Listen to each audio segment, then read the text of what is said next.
The unit we're going through, what we're going to go through today is supply and demand. As for the first part, so the market has buyers and sellers, and the interaction of buyers and sellers determines what the price will be for a good and service.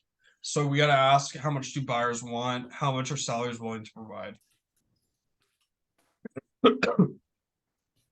So most economic diagrams, the y-axis is price and the x-axis is quantity. Demand is the quantity of a good or service that buyers are willing and able to purchase at a particular time / price. So demand is inversely related to price. So as price goes down, quantity demanded goes up. So that's a relationship there. So as price increases, the quantity demanded decreases. And as pricing decreases, the quantity demand increases. So the shape of the curve is created by the income effect. When the price is lower, we have more purchasing power. So our income goes further. And then substitution effect. When the price rises, consumers seek out alternatives. And then the marginal utility effect. When the price decreases, our satisfaction increases. So if price changes, there is a movement along the curve. So we're moving from one point to another. And then if there's a change in a non-price determinant factor of demand, there's a shift in the curve. So shift to the right / up means the demand is increasing. Shift to the left / down means the demand is decreasing. So non-determinate price demand, non-determinants of demand are non-price determinants of demand are they cause shifts. So substitution effect is one where we buy different goods when prices rise or fall. So complements are goods you can use together. So example is a printer and ink. So these two goods are used together.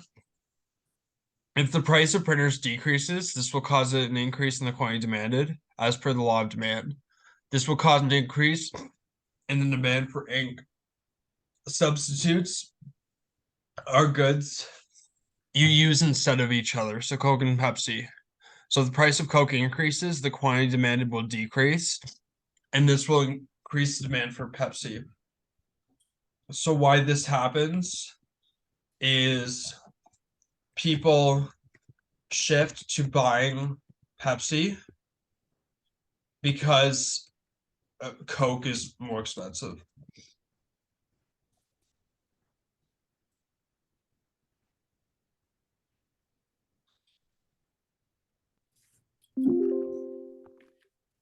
So examples of complements include printers and ink.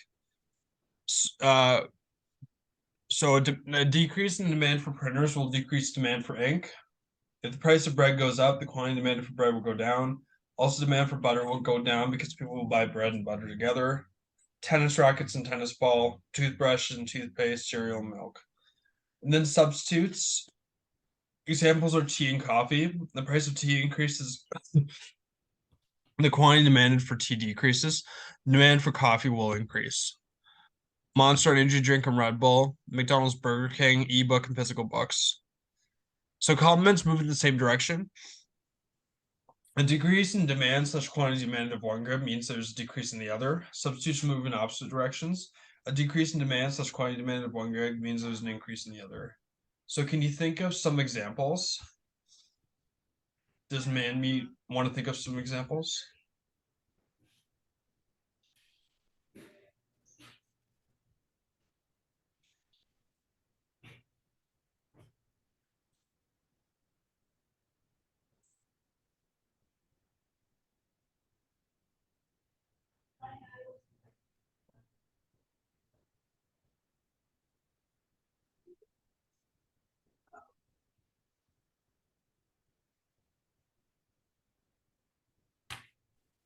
Yeah, cars and tires are a good complement.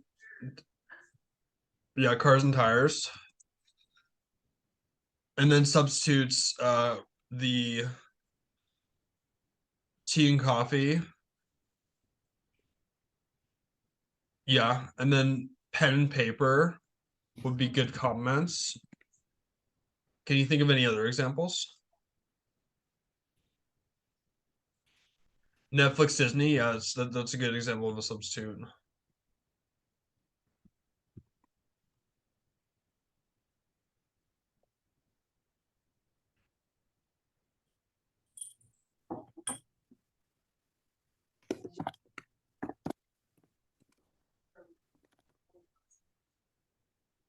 Bread and butter, yeah, that's good for comments.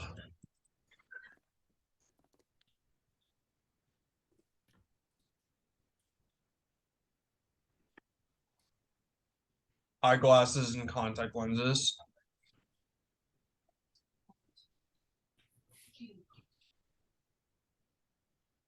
Cell phone and laptop, yeah.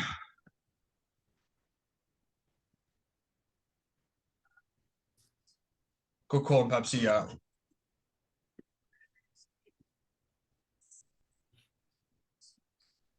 That's great. Great job, everyone. So non-price determinants demand, they shift the demand curve. So income affects one. We can buy more if price falls or less if it rises. At a certain income, we switch to completely different products.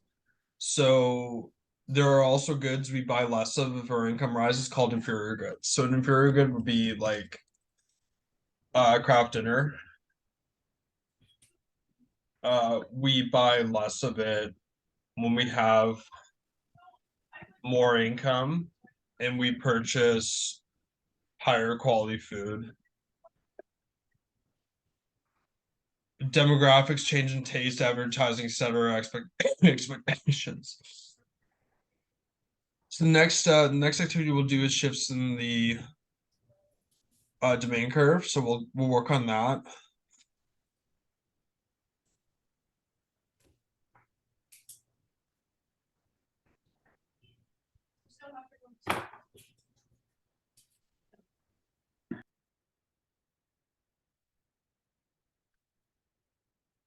So that's our next activity. I'm just bringing that up for everyone.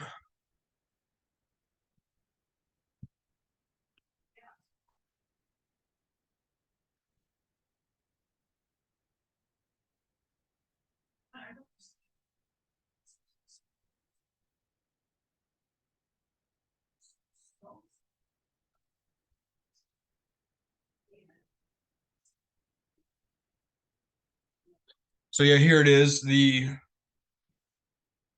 shifts in demand practice.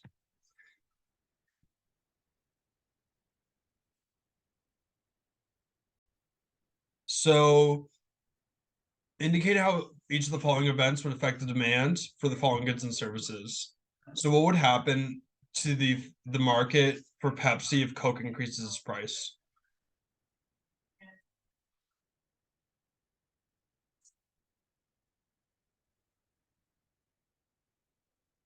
A shift in demand, like to the right. Yes.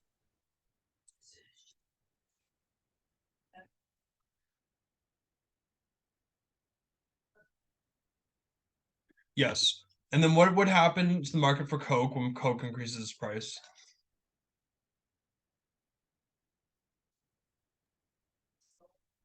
Shift left. Demand. Yeah.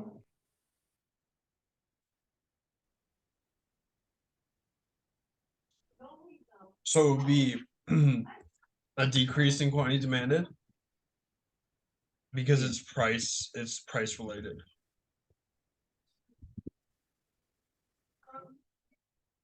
For same product. And then what about the effect on the market for coal if the price of petroleum goes down?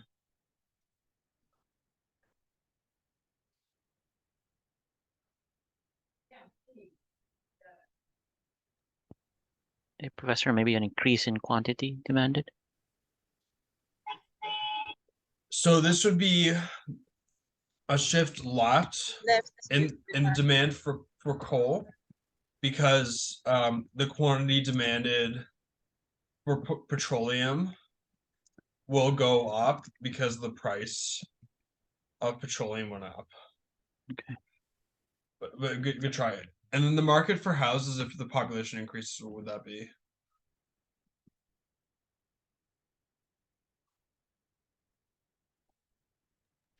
increase in quantity, rise in demand. Yeah, an increase in demand for houses, yeah. That's great. Yeah, shift right, yeah.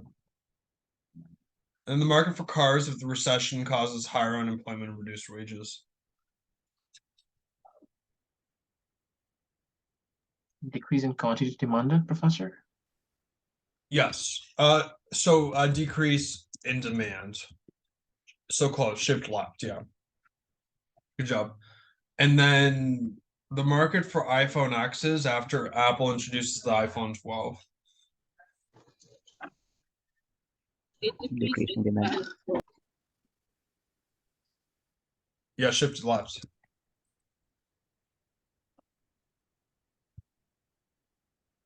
And then the market for tennis balls, the price of tennis rackets increases.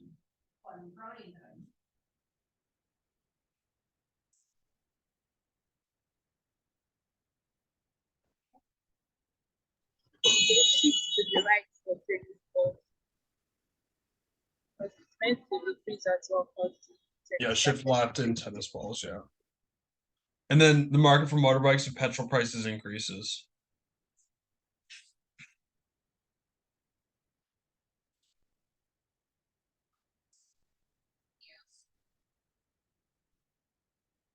Decrease in demand? No. Yeah.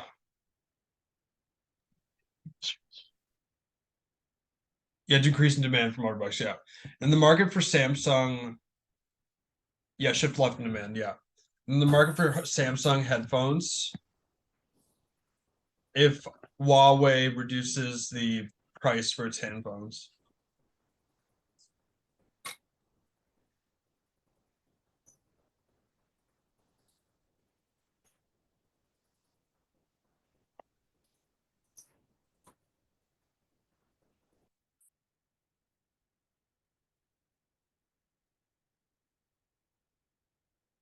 And then quantity demanded for Huawei would increase. Yeah. In the market for electric cars, the government introduces a carbon tax on owners of cars with petrol engines.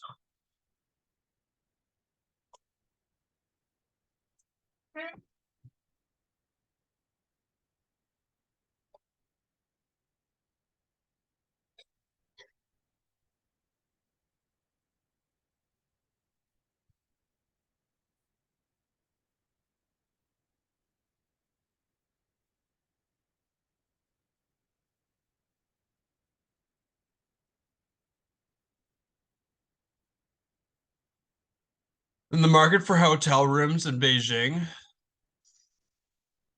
if hotels lower the room rate.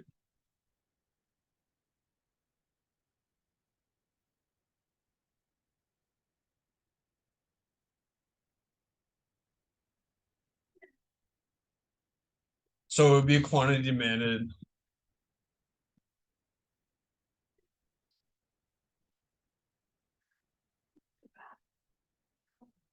So quantity demanded would increase because it is price related. Good job, everyone. So I had a question. Yes. What's the difference between shift demand to the right, or is it the same as increase in demand? Are we basically saying the same thing, or there's a difference between the two? So there's a difference, and I'll talk more on the difference here. So there is a difference between those two. So I'll go through more of that. That's a good question. So here, supply is the quantity of good or service that sellers are willing and able to offer for sale at a given time/price. So if the, let's say, if the price of the good goes up, so in this case, if the price of the product goes up, the quantity supply will go up.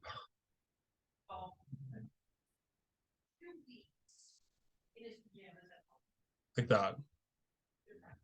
And then if so like that's what would happen. The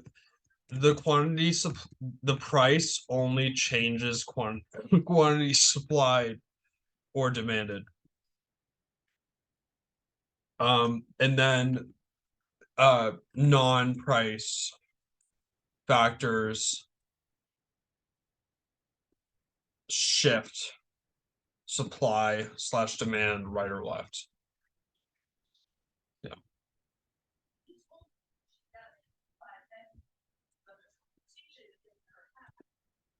So non-price determinants of supply include costs of factors of production, new technology, how quickly you can make more stuff, closely related to cost, number of sellers in the market, profit opportunities on the markets. So those are things, these would shift the curve. So like these would shift the curve. So new technology would shift the curve right, increase supply. And then like cheaper production costs shift the curve right, increase supply.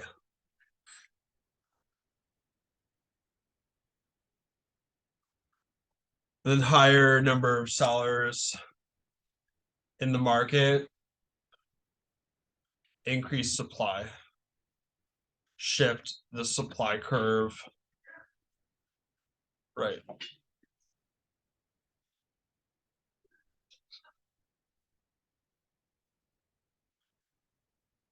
So here the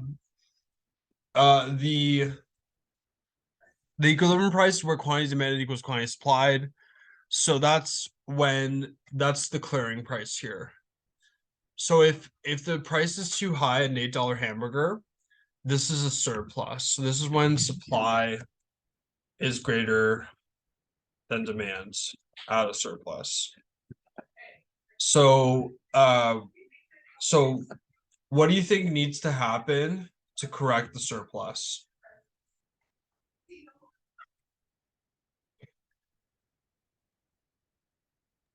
Decrease price. Yes, decrease price. That's good job. Decrease price. Yeah, so the price would go back to equilibrium. Great work. And then real life surpluses, when producers don't do a good job of anticipating and guessing what customers want when too much is produced. So they have too much inventory in this case. So what if price is too low, a $3 hamburger? Shortage, demand is greater than supply. What do you think needs to happen to the price to correct the shortage?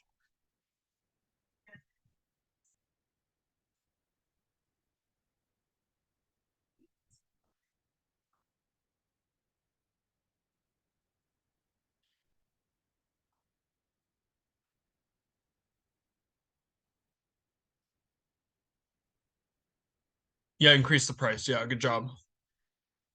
Then real life shortages include natural disasters, fads, toys, celebrity endorsements. So natural disasters like drought. So drought's one. Drought leads to less growing of fruits and vegetables,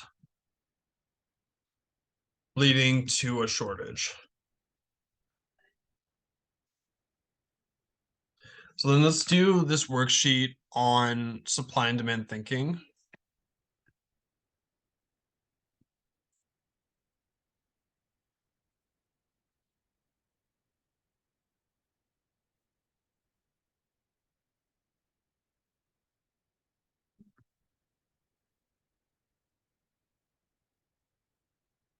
So here the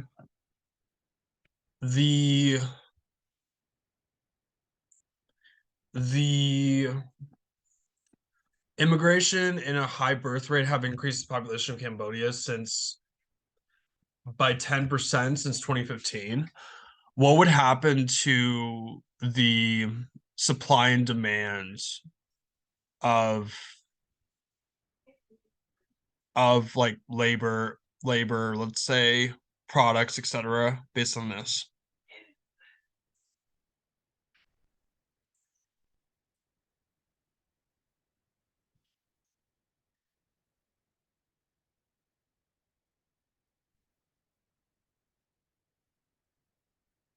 So what I'll do is, so with higher immigration, so labor increases, higher labor supply shifts right. Yeah, increased labor force. Yeah, good job. And then here, demand for food would increase. Then the effect on the market for wool jackets if the price of leather increases 25%, what would happen to the market for wool jackets?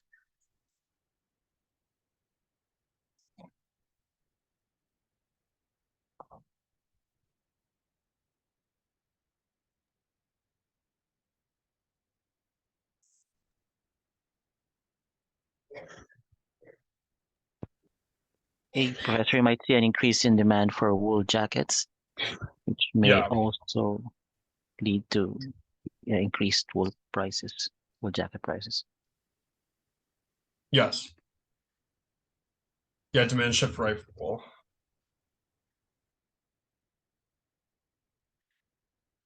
And then quantity demanded for leather jackets decreases. And the market for clothes increased automation makes the industry more efficient. What would happen here?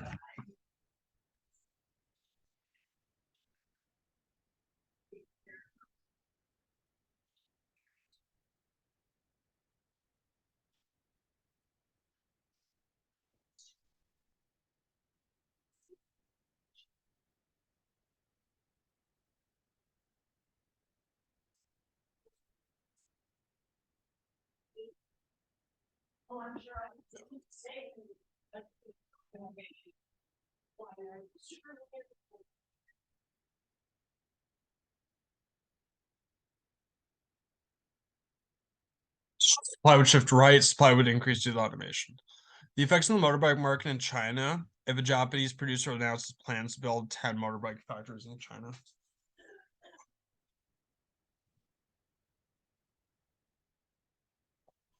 The supply of right for the motorbike, but there will be more companies to produce motorbikes in China. Oh, can you say that again? The supply will shift to the right because there will be more companies to produce motorbikes in China. Yes. Yeah, good job.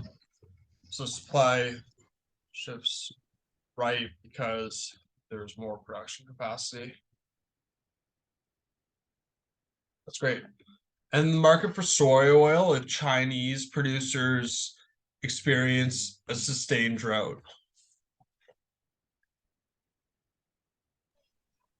The supply will shift to the left because they won't be able to produce sufficient soya oil supply.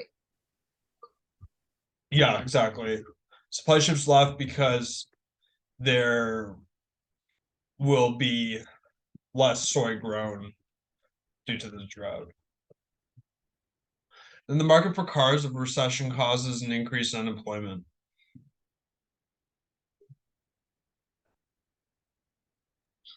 The supply for cars will shift left because there'll be no money to buy cars. There'll be no request for it. Yeah, that's true. Yeah, supply shifts left because there is less workers due to unemployment to produce cars. And then demand would also shift left because less people are working and are unable to afford cars.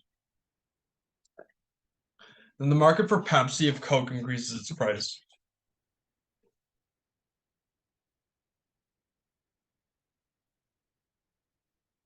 The demand would increase for Pepsi, yeah.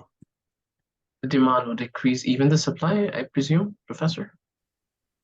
So yeah, demand would increase for Pepsi because it is cheaper relative, like compared to Coke. And we don't know what would happen to supply in this case. Yeah, we're not sure what would happen with supply, if it would increase or decrease, but yeah, and then but good job. And then the motorbike market, if the government lowers the age to drive motorbikes to 14. So the increase to shift to the right. Yes, But there'll be an increase. yes, good job. And the market for petrol powered cars, the government introduces a carbon tax on petrol.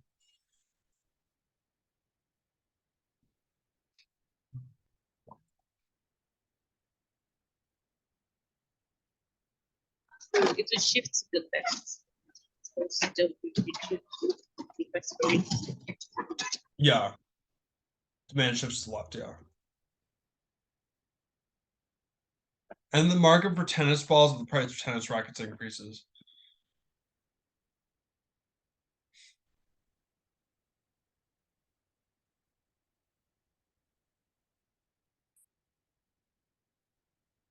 Yeah.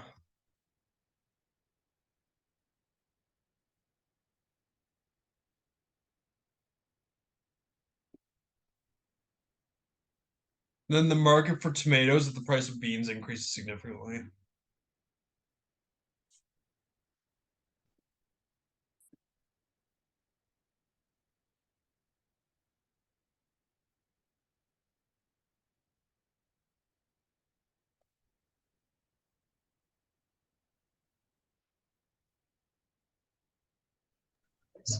So it's the price for being supposed to cause an effect on tomato.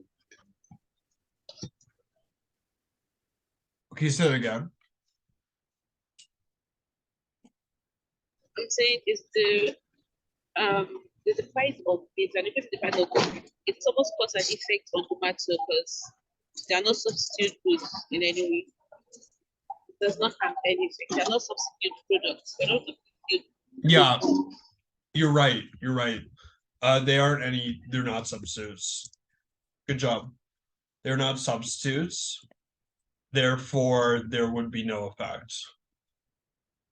Great job identifying that. That was great. Excellent. That was great. And then the market for houses if the population increases. To shift right, but people would increase. Yeah, demand for houses would shift right. Yeah, great job.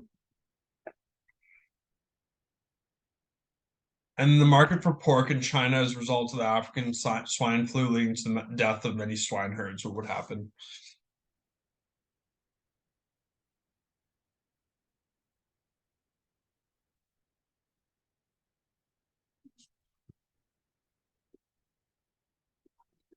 Yeah.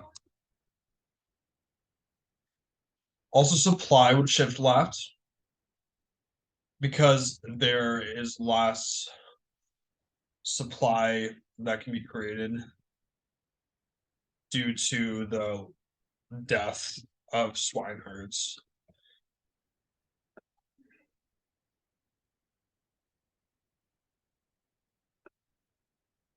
And the market for solar energy, after studies conclude that fossil fuels, coal and oil, are causing acid rain that is damaging the environment in China.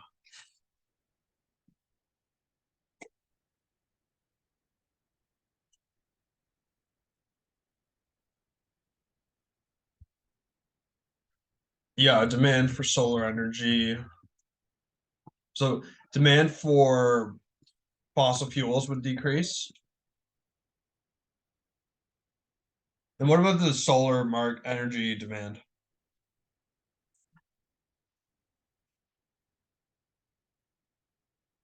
Yeah, demand would shift right. Yeah, good job.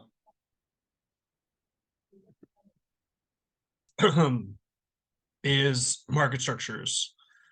So there's a whole bunch of business structures. Sole proprietorship, which is one owner, partnership, which is several owners, limited companies, which are public or private and owned by shareholders. So public limited company is listed on the stock exchange, publicly traded, minimum 7 members. Private limited company is not listed on the stock exchange, not publicly traded, minimum 2 members. So what is a market structure? Market structure is based on the number of participants in the market or industry, size of firms, the extent of market control for each firm, the competition, type of product offered, and barriers to entry. So there's many different types of markets. So monopoly, one firm, like is one firm, full market control. And then oligopoly,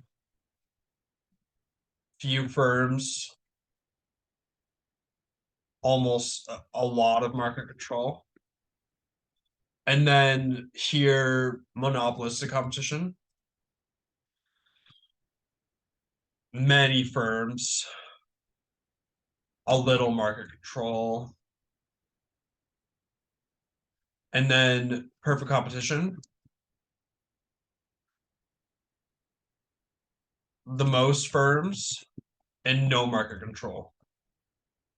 So that's the difference between all these market structures. It's usually based on competition and market control. So perfect competition is the large number of firms, the same product, no product differentiation. No producer or consumer has a market power to influence prices. Easy access to production technologies. Firms may enter or exit the market as it wishes, no barriers to entry. Most common example, agricultural goods, e.g. apples, corn, etc. So perfect competition is the most competitive market structure. Perfect competition is efficient. Then monopolistic competition. So monopolistic competition, a competitive market, large number of independent firms, each has a very small part of the market share. Many producers and many consumers in the given market. There are few barriers to entry and exit.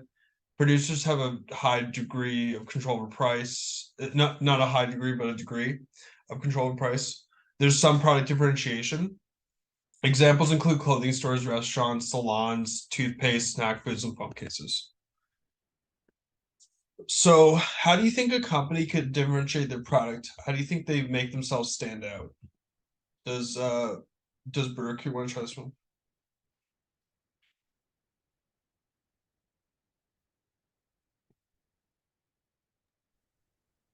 They can decrease the price. Yes. Excellent. What else can they do to differentiate their product? They can do sales and probably improve their advert. Yes, excellent. Great, good points. And then non-price competition, they could provide convenience, high reputation, free delivery, be open all day. They could also advertise to show what their difference is and show what the product's advantages are. And then, so let's do this activity here. How will you differentiate a pair of headphones to convince your consumers to buy headphones instead of another company's headphones?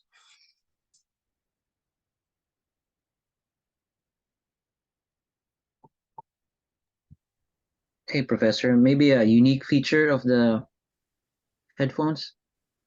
Yes, yeah, unique feature would be great. Excellent. What type of unique feature, Lee?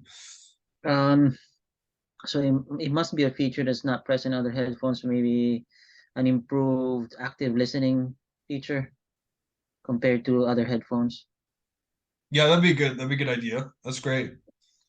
Maybe the price differentiation between both the different product. Yeah, price differentiation would be great. Positioning, Professor, I would say, positioning the product in the perfect places in the market, just to have a better control over who's getting access to the product and all that in terms of marketing. That's a great answer. Yeah, excellent. Good job, everyone. Great answers. And then the person, so Hillary said by listening to what the customers want and adding it to yours. Yeah. Perner said USP, effective advertising, some freebies. Yeah, that's great. So the oligopoly is a market dominated by a small number of firms. Each own a large share of the market. Each oligopolist knows what the others are doing. When someone decides something, that's influenced by everyone else deciding something, and there's a lot of barriers to entry.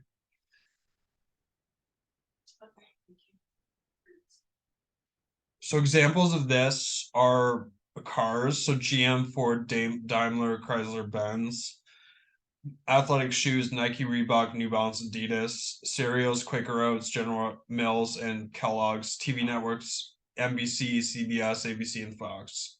And then there's oligopolies in chewing gum, light bulbs, photocopiers, and sewing machines. So let's skip Prisoner's Dilemma right now. We'll come back to it later.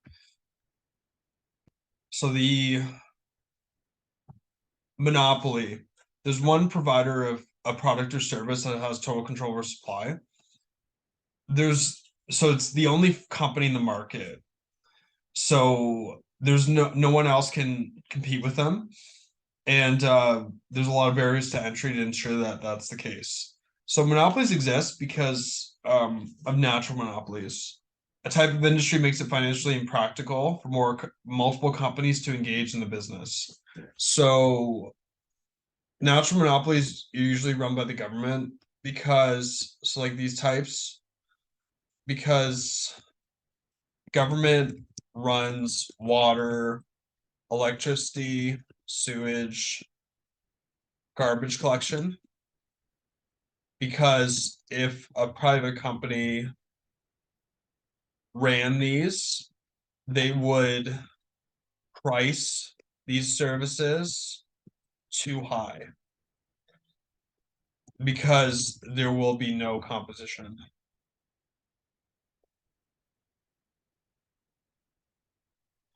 So government will keep these services cheap. So water, electricity, sewage, and garbage collection need to be monopolies because the infrastructure needed for these services, like e.g. power grids, need to be owned by one company or organization. They cannot be split up across companies. So like example is subways. Subways are operated by the government because the government can keep it cheap for people. However, and subways cannot be split into many separate companies. They need to be owned by one company.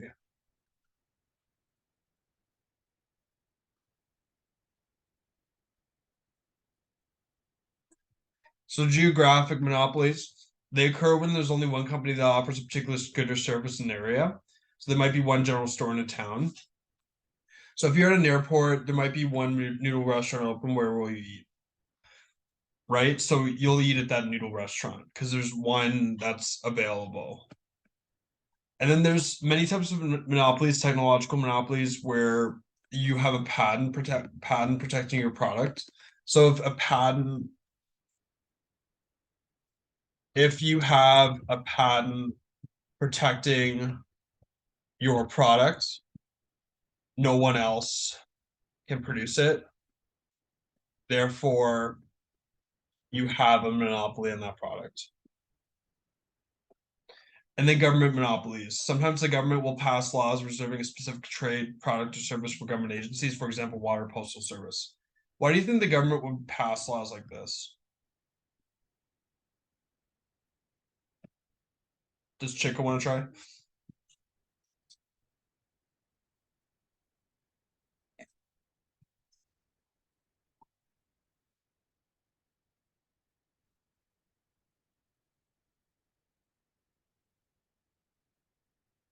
Protect consumers. That's the best answer. Yeah, protect consumers. Great job. That's a great answer.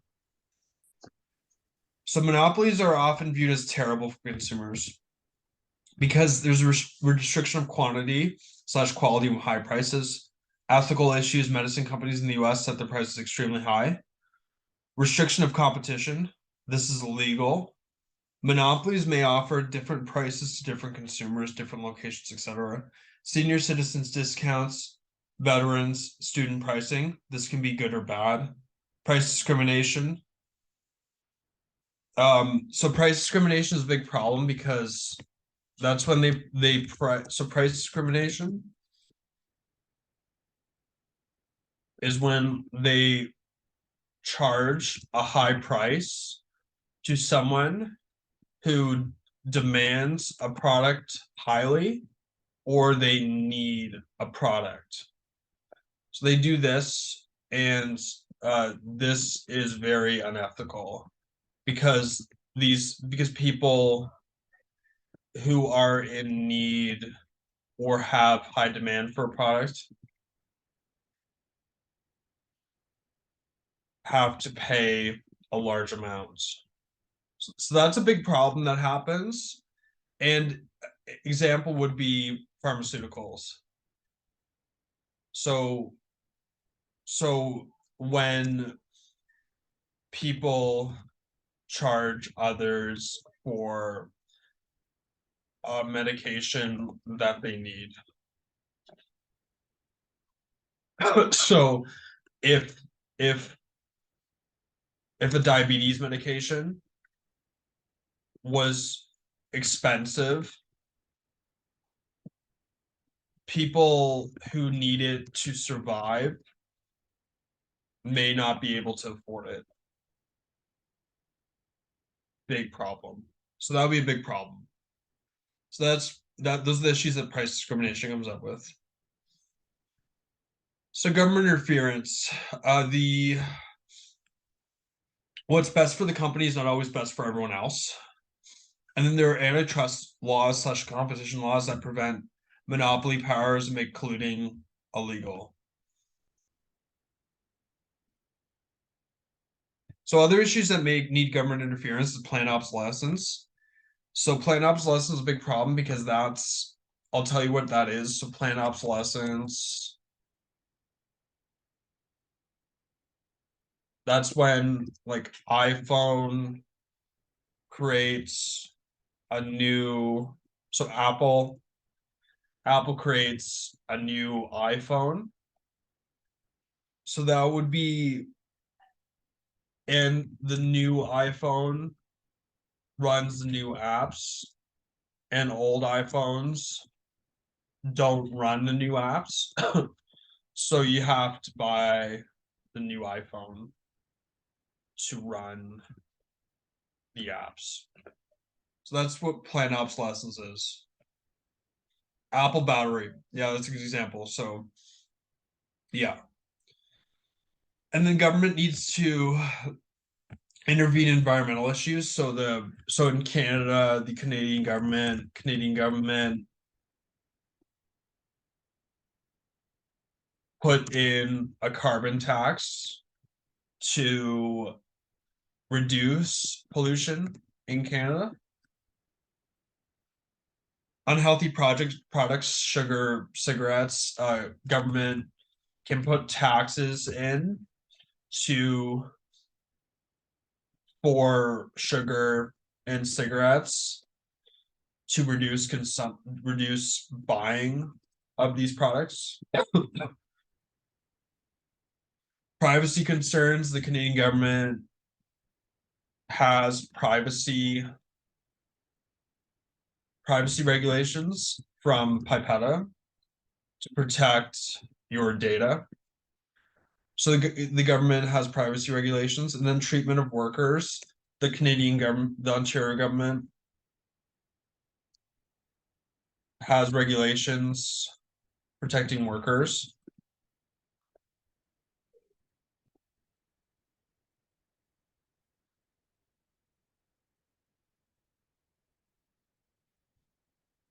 And then here when we're looking at market structures, we should think about what are the firm's priorities. So what's the priority in the free market? Profit. What does this look like on the diagram? So costs. Fixed costs, costs that are constant, do not change with the quantity of goods produced. Rent, salary, insurance. Variable costs are costs that change depending on the quantity of goods produced. E.g. raw material costs, piece rate, labor, delivery costs. Total cost equals total variable cost plus total fixed costs. Average total cost equals total cost divided by quantity produced. So marginal cost is the cost of producing one additional unit of the good. Average cost, the average cost of producing one good. Also called average total cost, ATC. Marginal revenue, MR, is additional money received from producing such selling one more unit of the good. Demand equals average revenue, AR. That's the average money received from producing such selling one more unit of the good. Total profit equals bracket average revenue minus average cost bracket times quantity. A lot of diminishing marginal returns. At a certain point, the optimal level of production is reached. Beyond this point, adding an additional factor of production will result in smaller increases in output. So firms want to maximize profits. So you want to have MR equal MC. So MR equals MC is when profit is maximized. Profit is maximized when MR equals MC. Marginal revenue equals marginal cost.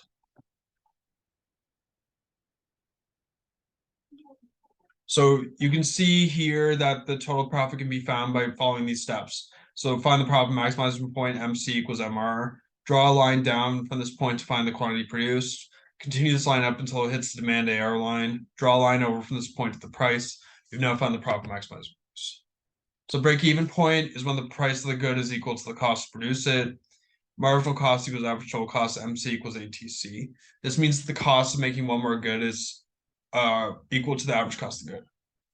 Shutdown point is when the firm does not benefit from continuing production. So average variable cost equals marginal cost. Calculations. So total revenue equals price times quantity. And it's the amount of money that the company brings in before costs are considered. So price equals $130, quantity equals 100. So 130 times 100 is 13,000. Average revenue is total revenue divided by quantity. So that would be the average money received when producing such selling one unit of good. So $13,000 divided by 100 equals $130. Marginal revenue is change in total revenue divided by change in total output quantity. So that would be, in this case, total revenue increased from 13,000 to 24,000. Quantity produced increased from 100 to 200. 24,000 minus 13,000 divided by 200 minus 100 equals 110. Then total cost equals average total cost times quantity. $180 times 100 equals $18,000. Average total cost would be $180, quantity would be 100. All costs that the company incurs when producing the good are total costs. Average total cost, is total cost divided by quantity. It's the average cost of producing one good. So in this case, the total cost is $18,000. The quantity is 100. And then you do $18,000 divided by 100 equals $180. And then the average variable cost is total variable cost divided by total quantity produced. So total cost would be $18,000. Fixed cost would be $1,000. Quantity equals $100. 100. So you do 18,000 total cost divided by total cost minus fixed costs. So $18,000 minus $1,000 equals $8,000. And then you do $8,000 divided by the 100 quantity equals $80. So average variable cost is the average variable cost incurred when producing one good. Marginal cost equals change in total cost divided by change in quantity. So $25,000 minus $18,000 divided by 200 minus 100 equals $70. And then profit equals total revenue minus total costs. So that'd be $13,000 minus $18,000 equals negative $5,000. So the business has lost $5,000 in this case. And profit is the amount of money the firm earns after costs are considered.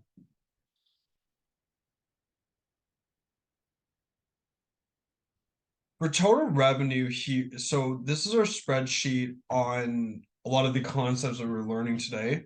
So Dinara, for total revenue here, what would you do to calculate total revenue? what would you have to multiply together?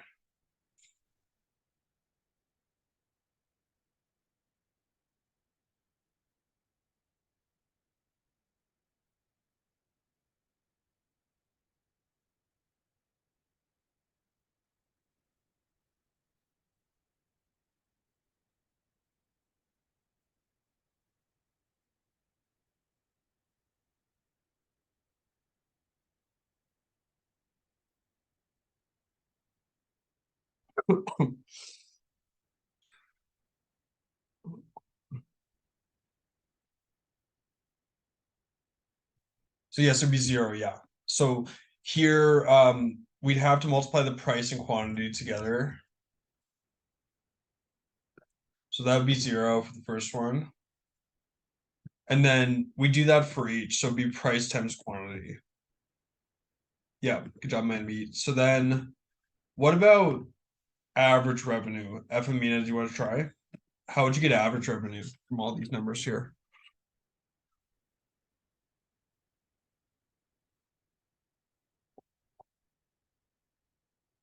Yeah, total revenue divided by quantity. Good job. So total revenue divided by quantity. And then we have that, and then it graphs it for us here. And then what about marginal revenue? What would you do to get marginal revenue here?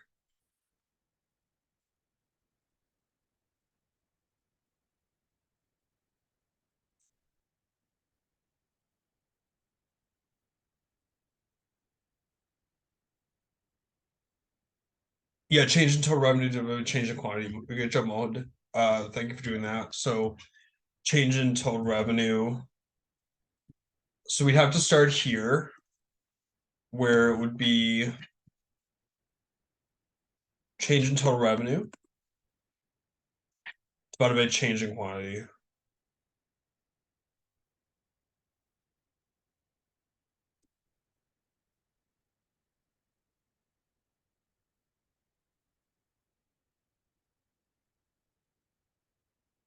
Great work. So there it is there. Great work. And then what about marginal cost? How would you calculate marginal cost? Change in total cost would be change in total quantity. That's great. Great job. So here it would be F3 minus F2 divided by B3 minus B2. And then what about average total cost? How would you calculate average total cost?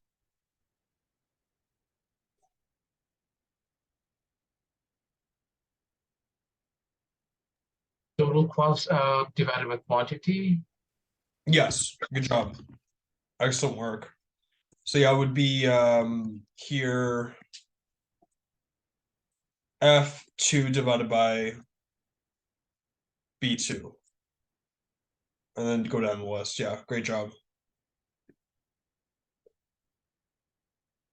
And how would you get profit?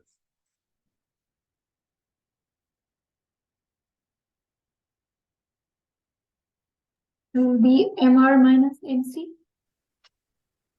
Close. It would be TR minus TC. Yeah, okay. Close. That was close. So here it would be TR minus TC.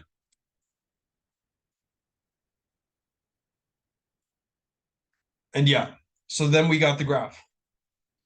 Great job, everyone.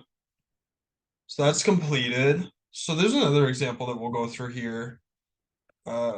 So here's another one.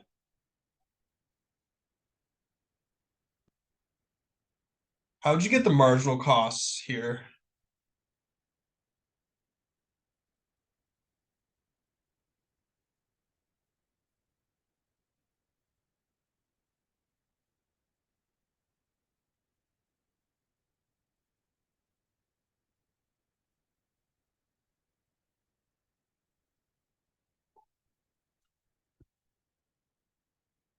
Does Alma want to try this one?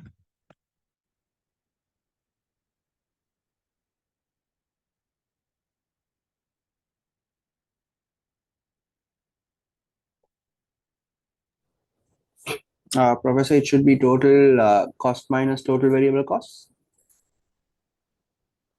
Close. So it'll be, so we have to do the change in total cost divided by change in change in output. So that would be here. But good try. And then how do you get average fixed costs?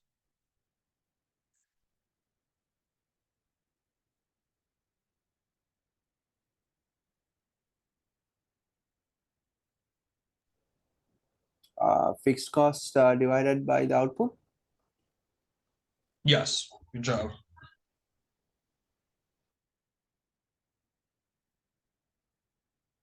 And then Hillary, how would you get the average variable costs?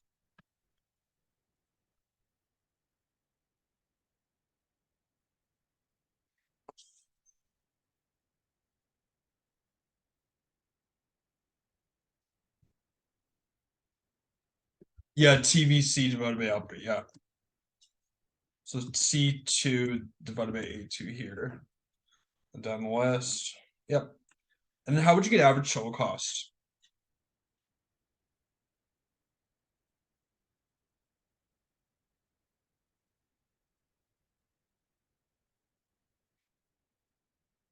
Yeah, total cost divided by output, yeah. Yeah. Good job. So that's completed. Great job, everyone. And then what happens to total fixed cost as the quantity produced increases?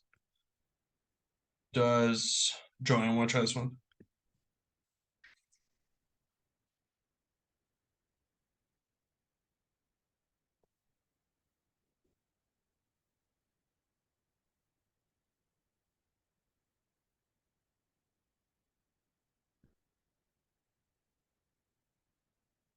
Yes, it does. Yeah, remains the same. Yeah, good job. And then what happens to average fixed costs as the quantity produces increases?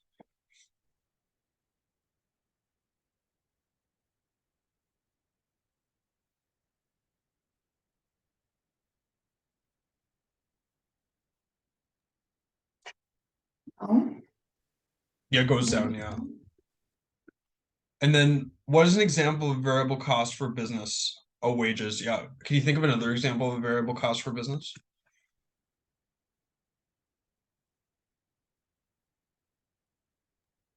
labor, yeah, wages covers that, I think. What did you say? Can you say that again? I just said labor, so I think wages and labor would be the same thing. Yeah, labor. Yeah. Good example. And then what happens to total variable cost as the quantity of the product produced increases?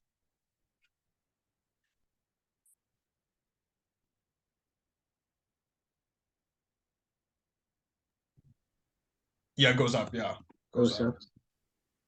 Excellent. And then what happens to average variable cost as the quantity produced increases?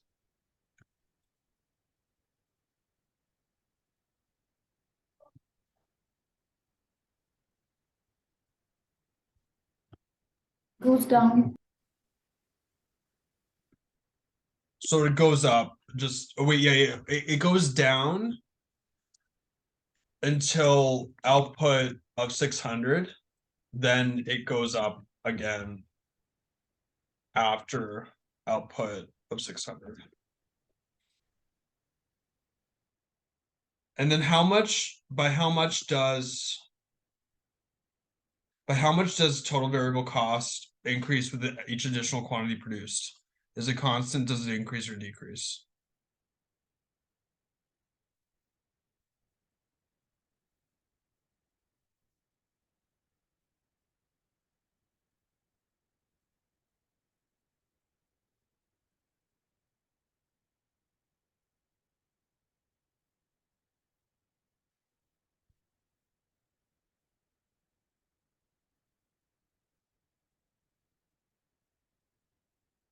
Yeah, it increases.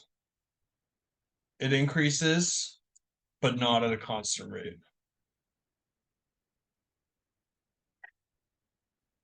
Professor, I had a question.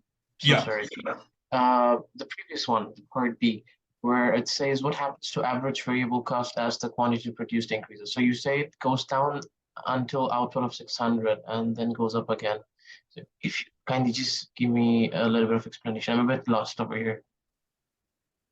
So it goes down until this point, and then it goes back up again. Oh, okay, understood. Yeah. Yeah. So I believe it's because so it's due to the maximum profit. Like I believe they maximize profit at output 600. So that's why the average variable cost, it hits a value there. So that's because it maximizes profit there. All right, fair enough. Thank you, Professor. Yeah, no problem. And then what happens to marginal cost as the quantity produced increases? Why do you think that occurs?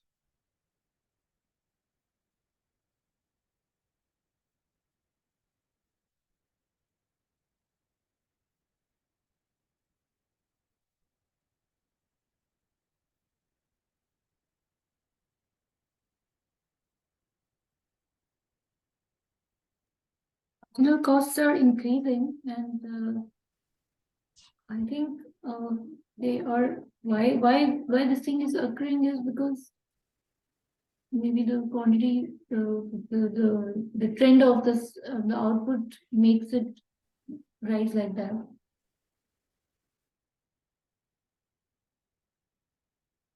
Yep. Good job. That's a great answer. Excellent work. So that's great. Good job, everyone, on that.